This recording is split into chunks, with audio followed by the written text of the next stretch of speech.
ब्रह्ममुरारिसुराचितलिङ्गम् निर्मलभासितशोभितलिङ्गम् जन्मज दुःखविनाशकलिङ्गम् तत्प्रणमामि सदा शिवलिङ्गम्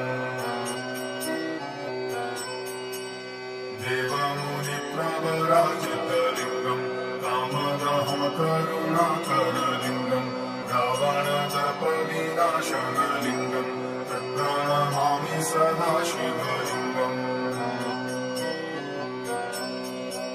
सर्वसुगन्धिसुलेपितलिङ्गम् बुद्धिविवर्धनकारणलिङ्गम् सिद्धसुरासुरवन्दितलिङ्गम् तत्प्रणमामि सदा शिवलिङ्गम्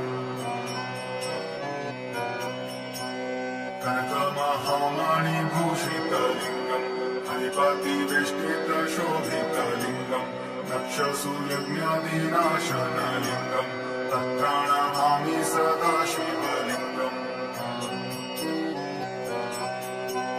कुङ्कुमचन्दनलेपितलिङ्गम् पङ्कजहारसुशोभितलिङ्गम् सच्चित्पापविनाशनलिङ्गम् तत्प्रणमामि सदा शिवलिङ्गम्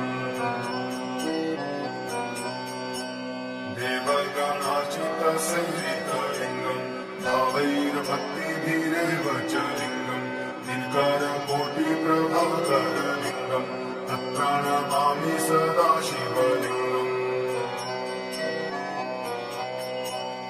अष्टदलोपरिवेष्टितलिङ्गम् सर्वसमुद्भवकारणलिङ्गम् अष्टदरिद्रविनाशितलिङ्गम् तत्प्रणमामि सदा शिवलिङ्गम् सुरगुरुसुरवरपूजितलिङ्गम् सुरवनपुष्पसदाचितलिङ्गम् परात्परमपरमात्मकलिङ्गम् तत्प्रणमामि सदा शिवलिङ्गम् लिङ्गाष्टकमिदम् पुण्यं यः पठेत् शिवसन्निधौ शिवलोकमवाप्नोति शिवेन सह